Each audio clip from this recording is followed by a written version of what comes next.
नमस्कार, मैं हूं सत्यपाल और आप देख रहे हैं CWB हिंदी न्यूज।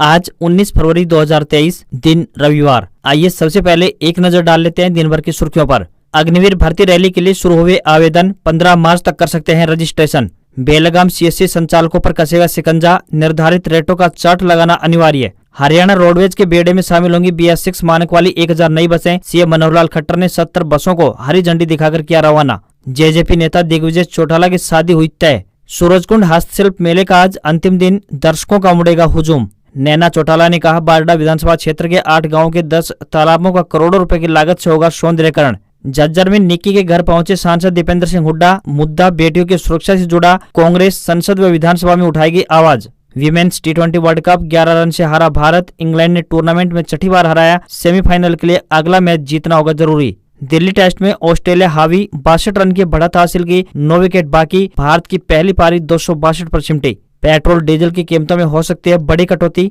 और अब खबरें विस्तार से।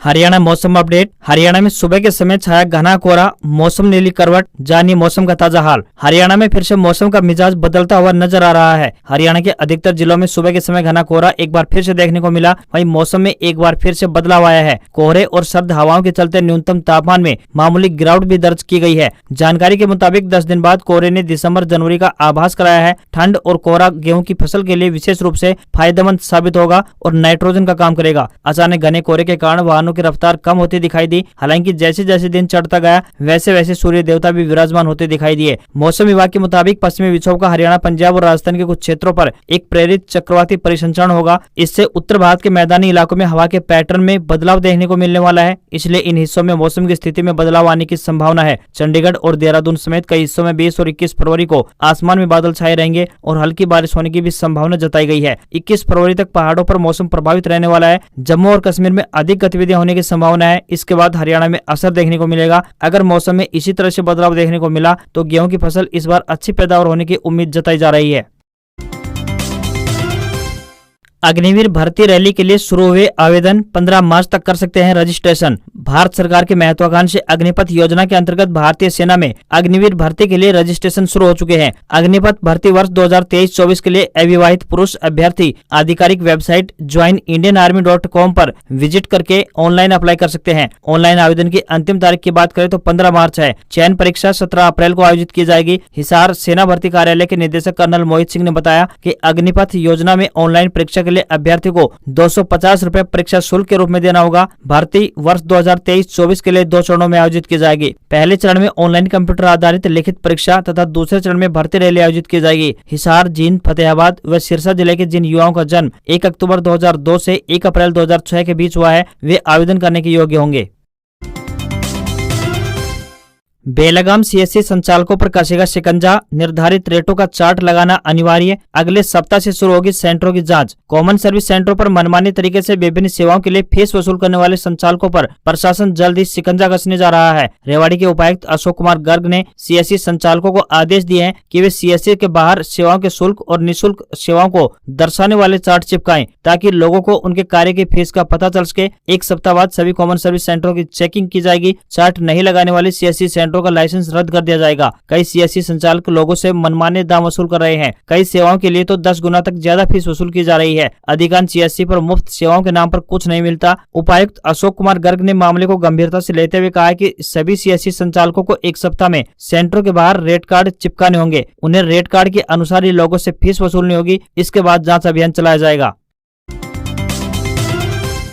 हिसार तलवंडी राणा रोड पर घमासान तेज, डिप्टी सीएम ने शेयर किया एयरपोर्ट इंफ्रास्ट्रक्चर वीडियो तो यूजर ने रिट्वीट किया धरने का वीडियो। हरियाणा के हिसार एयरपोर्ट और तलवंडी राणा रोड विवाद पर अब सोशल मीडिया पर भी वार शुरू हो चुकी है। हरियाणा के डिप्टी सीएम दुष्यंत चौटाला ने रोड को लेकर उपजे विवाद पर अभी तक सार्वजनिक तौर पर कोई प्रतिक्रिया नहीं दी है, लेकिन शुक्रवार को सोशल मीडिया पर एयरपोर्ट के इंफ्रास्ट्रक्चर अपडेट का एक वीडियो शेयर किया है। इसमें एयरपोर्ट के चल रहे विकास कार्य और रनवे को दिखाया गया है। वीडियो करीब 45 सेकंड का है। दुष्यंत चौटाला के समर्थकों ने इसकी प्रशंसा भी की है। वहीं दूसरी तरफ इस वीडियो के शेयर होते ही विरोध में यूजर कपिल ठकराल ने तलवंडी राणा का वीडियो शेयर कर दिया, जिसमें महिलाएं तलवंडी राणा रोड बंद करने के विरोध में काले झंडे लेकर नारेबाजी कर रही हैं। वहीं यूजर संदीप सहार ने ट्वीट कर लिखा है कि इतना बड़ा प्रोजेक्ट था, आपको तो पता होना चाहिए था इससे मेन रोड बंद होगा। डिजाइन के अनुसार आप लोगों के लिए पहले रोड बनाते, तलवंडी मिर्जापुर से हाईवे नंबर 9 तक, फिर तथाकथित एयरपोर्ट बनाते, जिससे लोगों को परेशानी नहीं होती। खैर, आपको क्या लेना आम पब्लिक से, आप चौधरी देवलाल थोड़ी हो। वहीं एक यूजर प्रमोद कुमार ने लिखा है कि हिसार एयरपोर्ट का वर्क बहुत अच्छा है, लेकिन यह केवल नाम का इंटरनेशनल एयरपोर्ट नहीं होना चाहिए। इसलिए तलवंडी राणा रोड को लेकर स्थिति स्पष्ट करें ताकि पब्लिक में मिसअंडरस्टैंडिंग न हो। बता दें कि हिसार एयरपोर्ट के रनवे विस्तार के लिए तलवंडी राणा रोड को बंद कर दिया गया। तलवंडी राणा के ग्रामीणों ने इसका विरोध किया।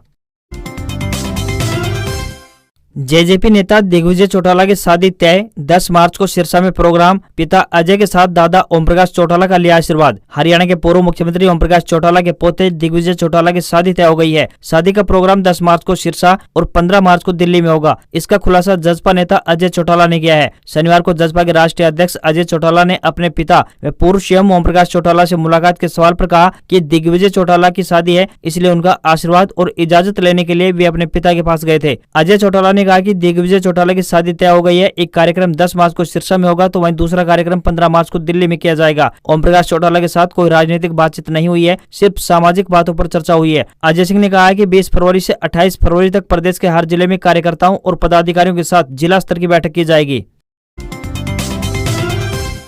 हरियाणा कांग्रेस का हाथ से हाथ जोड़ो अभियान, 22 जिलों में इंचार्ज और कोऑर्डिनेटर नियुक्त, लिस्ट में किरण चौधरी का नाम नहीं। राहुल गांधी की भारत जोड़ो यात्रा के बाद हाथ से हाथ जोड़ो अभियान के तहत हरियाणा कांग्रेस ने जिला इंचार्ज नियुक्त कर दिए हैं। साथ ही जिला और ब्लॉक स्तर पर कोऑर्डिनेटर व इंचार्ज नियुक्त कर दिए हैं। हालांकि 180 में से 178 ब्लॉक के ब्लॉक कोऑर्डिनेटर नियुक्त किए हैं। वहीं तोसाम से कांग्रेसी विधायक किरण चौधरी को किसी भी जिले की जिम्मेदारी नहीं सौंपी गई है। साथ ही उनके हलके यानी तोसाम में आने वाले कैरू और तोसाम ब्लॉक को कोऑर्डिनेटर भी नियुक्त नहीं किए गए हैं। बता दें कि किरण चौधरी का पूर्व सीएम भूपेंद्र सिंह हुड्डा और प्रदेश अध्यक्ष उदयभान से 36 का आंकड़ा है, इसलिए इन 2 ब्लॉकों में नियुक्ति नहीं की जा सकी। तीनों नेता एक दूसरे के खिलाफ खुलकर बोल चुके हैं। इस अभियान के तहत कांग्रेसी केंद्र के मोदी और हरियाणा के खट्टर दुष्यंत सरकार की कुनीतियों को उजागर करेंगे।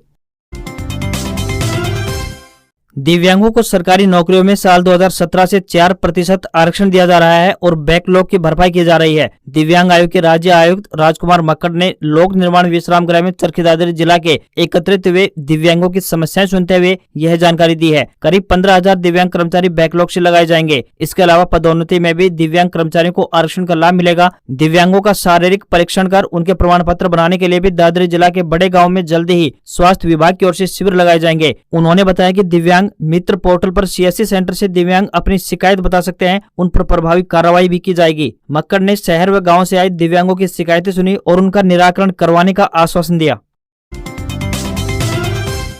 रोहतक में आम आदमी पार्टी का बीजेपी कांग्रेस पर हमला, ढांडा बोले मंत्री संदीप सिंह केस में हुड्डा ने साधी चुप्पी, भाजपा से मिले हुए हैं। हरियाणा के रोहतक में आम आदमी पार्टी के वरिष्ठ नेता अनुराग ढांडा ने पत्रकार वार्ता के दौरान बीजेपी व कांग्रेस पर जमकर जुबानी हमला बोला। उन्होंने कहा कि पूर्व सीएम भूपेंद्र सिंह हुड्डा के क्षेत्र में किसी बेटी का खेल मंत्री यौन शोषण करता है, जिस पर हुड्डा अपनी जुबान तक नहीं खोलते, जिससे स्पष्ट है कि भूपेंद्र सिंह हुड्डा और भाजपा मिले हुए हैं। भाजपा कहती है तो वह बोलते हैं और भाजपा जिस मुद्दे पर चुप रहने की बात कहती है तो चुप रहते हैं। कोच के यौन शोषण मामले में हुड्डा बाप बेटे ने आज तक एक शब्द भी नहीं कहा। खुद को विपक्ष बोलने वाली कांग्रेस भी इस मुद्दे पर चुप्पी साधे हुए है। अनुराग ढांडा ने केंद्र में कांग्रेस द्वारा विपक्षी दलों को एकजुट करके भाजपा को हराने की बात पर कहा कि किसी भी पार्टी में यह ताकत नहीं होती है कि वह सरकार को हरा सके। यह ताकत को सिर्फ जनता में होती है, यह ताकत सिर्फ जनता में होती है। उन्होंने कांग्रेस पर हमला बोलते हुए कहा कि जब भी कांग्रेस ने बीजेपी को हराने की बात कही है तो उसका सीधा फायदा भाजपा को हुआ है।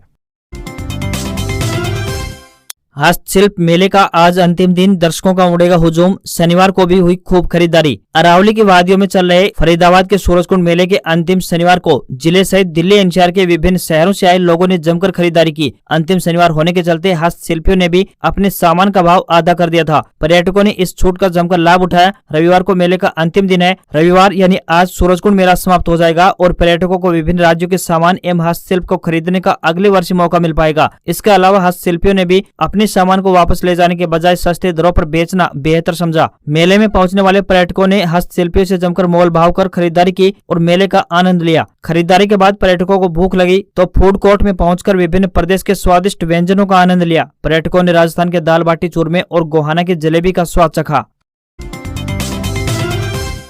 राम रहीम की पैरोल को हरियाणा सरकार ने सही ठहराया, कोर्ट में रखा पक्ष, कहा हार्डकोर क्रिमिनल नहीं, याचिका खारिज करने की रखी मांग। डेरा सच्चा सौदा प्रमुख राम रहीम की पैरोल के खिलाफ दायर याचिका को लेकर हरियाणा सरकार ने कोर्ट में अपना पक्ष रखा है। सरकार ने राम रहीम की पैरोल को सही ठहराते हुए कहा है कि राम रहीम को नियमों के तहत ही पैरोल दी गई है, वह हार्डकोर क्रिमिनल नहीं है। राम रहीम को तय नियमों के तहत ही अन्य कैदियों की भांति पैरोल दी गई है, इसलिए याचिका खारिज की जाए। कोर्ट ने इस मामले की सुनवाई 28 फरवरी तय की है, जबकि राम रहीम की पैरोल 1 मार्च को खत्म हो जाएगी। राम रहीम की पैरोल को एसजीपीसी ने चुनौती दी थी। राम रहीम की पैरोल के खिलाफ एसजीपीसी ने याचिका दायर की है। डेरा प्रमुख हत्या व दुष्कर्म जैसे मामलों में सजा काट रहा है। पंजाब में भी उनके खिलाफ कई मामले दर्ज हैं। उसके अनुयायियों ने कथित तौर पर गुरु ग्रंथ साहिब का अपमान किया है, जिस पर सिखों व उनके अनुयायियों में कई बार विवाद हुआ है। डेरा प्रमुख को पैरोल देने से सिखों की भावनाएं आहत हुई है। राम रहीम को पैरोल देकर हरियाणा सरकार ने पूरे क्षेत्र में कानून व्यवस्था के लिए संकट पैदा कर दिया है। सिरसा से विधायक गोपाल कांडा ने कहा है कि सिरसा में बनने वाले मेडिकल कॉलेज का नामकरण सिरसा के संस्थापक संत बाबा सरसाई नाथ के नाम पर किया जाए। उन्होंने मुख्यमंत्री श्री मनोहर लाल खट्टर को पत्र लिखकर यह मांग उठाई है। राष्ट्रपति द्रौपदी मुर्मू ने सिरसा में 22 एकड़ भूमि पर 1090 करोड़ रुपए की लागत से बनने वाले मेडिकल कॉलेज का शिलान्यास कर चुकी है। मेडिकल कॉलेज में एमबीबीएस की 100 सीटें होंगी और मरीजों के लिए 539 बेड लगाए जाएंगे। निर्माण कार्य जल्द ही पूरा होने से सिरसा के मरीजों को इलाज करवाने के लिए अन्य जिले व राज्यों में नहीं जाना पड़ेगा। उन्होंने बताया कि वे सीएम को पत्र लेकर मांग कर चुके हैं कि सिरसा मेडिकल कॉलेज का नामकरण सिरसा के संस्थापक बाबा सरसाई नाथ के नाम पर किया जाए, ताकि सिरसा का गौरवशाली इतिहास युवाओं का मार्गदर्शन करता रहे। उन्होंने कहा कि सिरसा एक धार्मिक नगरी है। इस नगरी की स्थापना बाबा सरसाई नाथ द्वारा की गई थी और नगर में उनका डेरा भी है, जिसे डेरा सरसाई नाथ के नाम से जाना जाता है। सरकार शिक्षण, खेल और चिकित्सा संस्थानों का नामकरण संतों, महात्माओं और स्वतंत्रता सेनानियों के नाम पर कर रही है। हरियाणा के पंचकुला में जन जागृति यात्रा 24वें दिन सैकड़ों लोगों के साथ माजरी चौक से प्रारंभ हुई। रामलीला मैदान सेक्टर 5 पहुंची, जहां जनसेवक मंच संयोजक एवं विधायक बलराज कुंडू ने जनसभा को संबोधित किया। विधायक बलराज कुंडू ने इसके बाद लोगों के हुजूम के साथ राजभवन की तरफ कूच किया, लेकिन पुलिस बल की भारी मौजूदगी और बैरिकेटिंग के चलते जन जागृति यात्रा को रोकने का प्रयास किया। इसके बाद बलराज कुंडू लोगों के साथ वही धरने पर बैठ गए। बलराज कुंडू ने कहा कि व्यवस्था परिवर्तन की लड़ाई का अभी आगाज है, इसे अंजाम तक पहुंचाना प्रदेश की जनता का काम है। उन्होंने कहा कि 26 जनवरी से महेंद्रगढ़ जिले के नांगल चौधरी से 24वें दिन पंचकुला तक जन जागृति पैदल यात्रा के दौरान मुझे लाखों लोग मिले और सभी वर्गों के लोगों ने अपनी परेशानियां बताई। मौजूदा सरकार ने लोगों को अच्छे दिनों के सपने दिखाए थे, लेकिन सरकार ने सबका साथ सबका विकास का नारा देकर जनता के साथ बड़ा विश्वासघात किया है।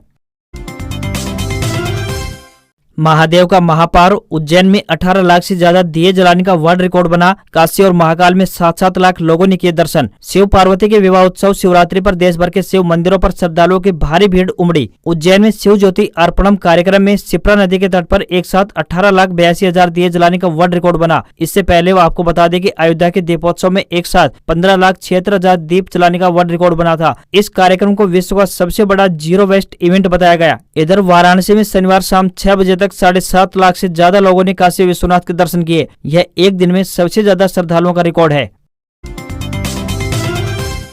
पाकिस्तान के रक्षा मंत्री बोले मुल्क दिवालिया हुआ। ख्वाजा आसिफ ने कहा आईएमएफ भी हमें बचा नहीं सकता, खुद हल निकालना होगा। पाकिस्तान एक तरफ दिवालिया होने से बचने के लिए इंटरनेशनल मॉनेटरी फंड यानी आईएमएफ से लोन मांग रहा है, तो वहीं दूसरी ओर शनिवार को देश के रक्षा मंत्री ख्वाजा मोहम्मद आसिफ ने कहा कि पाकिस्तान पहले ही दिवालिया हो चुका है, हम सब एक डिफॉल्ट हो चुके देश में रह रहे हैं। पाकिस्तान की आर्थिक तंगी को लेकर रक्षा मंत्री ने यहाँ तक कह दिया कि अब आईएमएफ भी हमारी मदद नहीं कर सकता, हमें खुद ही इसका समाधान ढूंढना होगा। रक्षा मंत्री ने देश के आर्थिक हालातों को लेकर नेताओं और नौकरशाही को जिम्मेदार ठहराया। उन्होंने कहा कि पाकिस्तान के संविधान का पालन नहीं किया गया। आसिफ ने इमरान की सरकार पर देश में आतंकियों को पनाह देने के आरोप लगाए। उन्होंने कहा कि करीब 1.5 साल पहले आतंकियों को देश में बचाया गया, जबकि सरकार के आलोचकों को देश छोड़ने के लिए मजबूर किया गया। पाकिस्तान में आर्थिक तंगी की वजह से कितने बुरे हालात हैं, इस बात का अंदाजा वहां के प्रधानमंत्री शहबाज शरीफ के बयान से लगाया जा सकता है। उन्होंने देश के हालातों पर कमेंट करते हुए कहा था कि पाकिस्तान एक एटमी ताकत रखने वाला इस्लामी मुल्क है और अगर ऐसे में हमें बार बार हर जगह जाकर भीख मांगना पड़े तो इससे ज्यादा शर्मनाक और कुछ नहीं हो सकता। आर्थिक तंगी की वजह से पाकिस्तान के कई इलाके में आटे की किल्लत हो गई है।